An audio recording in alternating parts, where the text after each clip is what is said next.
Well, happy Monday to you all. And this is Progressive Plan Inc. And this is going to be quick tip number 6. What went wrong is the question that I'm asking myself. That isn't actually the approach I'm going to take with this quick tip, but that is the driver for this particular talk. What went wrong? What went wrong studies? People are doing them all over the place now. And the opportunity to participate in what went wrong studies is something that I quite enjoy. But what I want to try to highlight today is that generally my feeling is when a turnaround goes way south and people get all excited about spending a ton of money in studying what went wrong, we're often involved in the entire wrong discussion. And to attempt to shine a light on that, this discussion is actually going to be about your master milestone schedule and your master execution schedule, your MMS and your MES. And just as a preface to where we're going with this, my observation is that usually when you sit down to begin a what went wrong study with a group, the focus of the group is on the master execution schedule. What went wrong during execution? How did we end up starting up a month late? Why did this cost me $30 million more than we planned for it to cost? What I'm proposing is we are looking at the wrong schedule. My observation is if a turnaround goes wrong, it's in the MMS that the failure happened. And nowadays, it's almost never because the program itself is at fault. The failure is almost always failure to comply with the agreed upon mandatory program. So let's take a look at that in the guise of the master milestone schedule. So this is what I'm proposing, that I'm not going to put a number on. I'm just going to say the vast majority of major turnaround event failures, the root of the failure is in the master milestone schedule. And it is in failure to comply with the master milestone schedule rather than the build of the master milestone schedule. So why is it a schedule? So in order to facilitate plant turnaround procedure, the turnaround team develops or purchases an MMS. I believe quite strongly that in the end you end up in the same place. Like I've worked with dozens and dozens and dozens of these things now, and in the end they're all more or less the same. There is no wheel to reinvent here.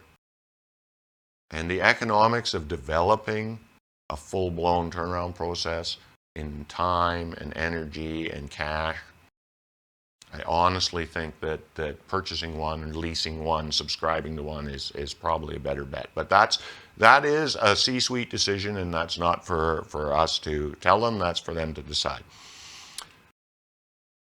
This schedule is the actual turnaround process, and to the point where once you're down this road, it's common enough for the manager and team to think of the MMS as the process itself. So this is one of my old MMSs. This is from 2016. I did originally plan to put it up on screen and go through this in some amount of detail, but I'm not sure I understand all the copyright repercussions to that. So I'm not going to do that. I'm just going to read from it a little bit and use it as a demonstration prop. So I just want to show you. This one has 387 different activities. About 20% of those activities are listed as key deliverables, and that's very important because in a well-developed process, your key deliverables will almost always come in somewhere in that 20% range, and if they're properly chosen, those are the deliverables that typically deliver 80-ish% of the process's promise, in this case on both schedule and cost. So you can see why not completing a key deliverable would right away be opening the door to failure. We've already identified in advance, we've already accepted in advance from the very top. This type of thing does not happen by some maverick out on the floor trying to push it up the chain. This type of thing comes from up above. So it begins in the C-suite, in the vision and mission statement. If you are a company whose bread and butter is infrastructure, your vision and mission statement will have an infrastructure maintenance philosophy included in that. It just doesn't make sense that it wouldn't. And in the case of processing plants, from that comes the realization that to do this, you need to have a process. So the process is delivered all the way from that top level, and it is a direct derivative of the vision and mission statement. It's after it's delivered that it starts to become an issue for other people. So I want to point out something, having said all that, because remember we are talking about what went wrong. In 2016, when I first rolled this particular process, the very first deliverable and master milestone on this is the requirement for a long-range strategic maintenance plan. And it's pretty clear, I can see here, that the accountable responsible party for creating a long-range strategic maintenance plan is the strategy team. Really should be the very first thing they do after they're chartered, after they accept. Remember we talked about that earlier. Charters have to be offered and accepted. They can't be imposed. So after they've accepted the charter, the first thing they are supposed to do is build this plan for us. And once that plan is built, then they're just accountable for keeping an eye on it. The responsible party for making sure that we hold compliance to the company's corporate level long-range strategic maintenance plan is our area steering team. I can plainly see that on this particular process, this is definitely a key deliverable. I can plainly see that it is definitely supposed to be in the turnaround team's hands, not later than T-22. And I'm going to tell you, in 2016, when we flew this program, this deliverable never, ever got delivered. Ever. So, the very first key deliverable on your process is the accountability of your strategy team, and they don't deliver it. This is what I'm talking about. The process isn't failing. Compliance to the process is failing. And the reason that I'm starting here at the top is because whenever I'm involved in compliance discussions, people want to wag their finger at the hourly paid. And I'm not saying there's never been a compliance issue at that level.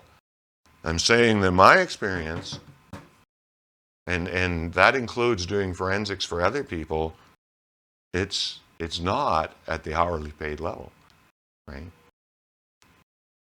So, I don't want to get into too deep of a rant on that. So most people quickly discover that managing a modern turnaround process like this, so this is just a printout of the spreadsheet version of itself. So you use the spreadsheet to develop a process, to troubleshoot a process, to fine-tune a process, after a turnaround to readjust the process, after you've got your what went wrongs understood, you can readjust the process.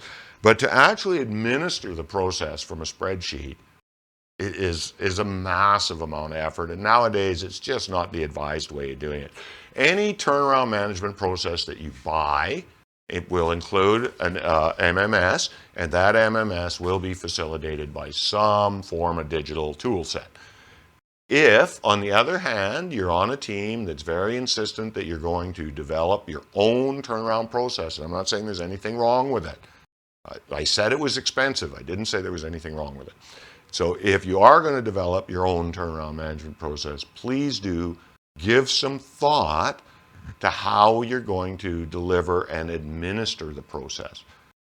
Because if it's just administered from an Excel book, then it's probably going to fail, and it's probably not going to be because you didn't develop a good process.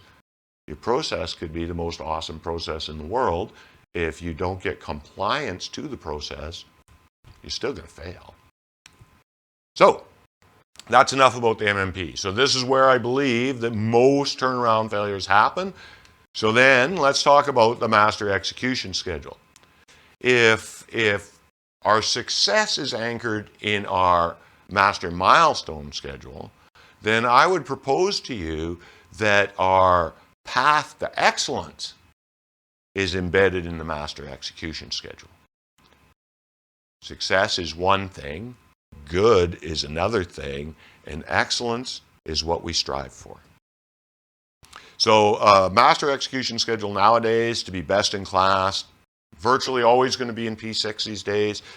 And now in 2022 and forward, it really should be dynamically managed. And I'm not going to do a lot of talking about DSM myself, but I am going to feature some other people in upcoming issues of probably more my written work than this quick tip format. So fully scheduling the work has been, I mean, some people are tired of hearing us say this. I mean, really, turnaround SMEs have been pounding the pulpit on this for at least 20 years now. And either the company you work for is there or they're not. If they're not there, then this particular talk, this particular quick tip number 6, is too advanced for the current state of execution in whatever facility you're thinking of. But if you are doing things with a fully scheduled format, then I'm going to just go ahead and say, don't fight the tide, right? Scheduling in itself is a pretty new skill set, and it's a very high-end skill set. And by new, I mean Boilermakers have been around for a really long time. Master schedulers, not so much, and master schedulers familiar with DSM techniques, even less so. So since I'm going to have a hard time finding and sourcing these people in the first place, I'm just going to go ahead and stick with what has become the standard tool that I'm going to have the most luck finding people skilled with that particular tool. I'm not here to champion some new way of doing something. That's whoever that company is. I'm here to drive for turnaround execution excellence. Dynamic scheduling through P6 raises that bar on excellence. The challenge at the MES stage, the challenge is all to do with the updating process. And anybody who's ever run a schedule-driven turnaround this way understands that you know, the work out in the field, ideally, we need to, as close to minute as we can, have an update. So for the last 20 years, we've been talking about we want this schedule completely up to date twice a day, at least. It has to be up to date twice a day, at least, so that we can make necessary adjustments, so that we can fix things that are coming off the rails, all of those kind of things. So the secret to running a master execution schedule does lie in how you're going to update it. And the good news is nowadays, just like years back, tools that I've mentioned before came out to make the management of MMPs far more feasible, far more trackable, far more realistic.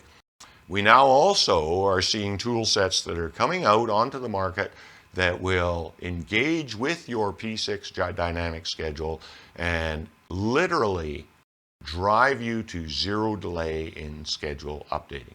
So really, this is the next step beyond. This is the new execution excellence of our future that we're already there. This isn't Elon taking us to Mars. We're already there. It already exists.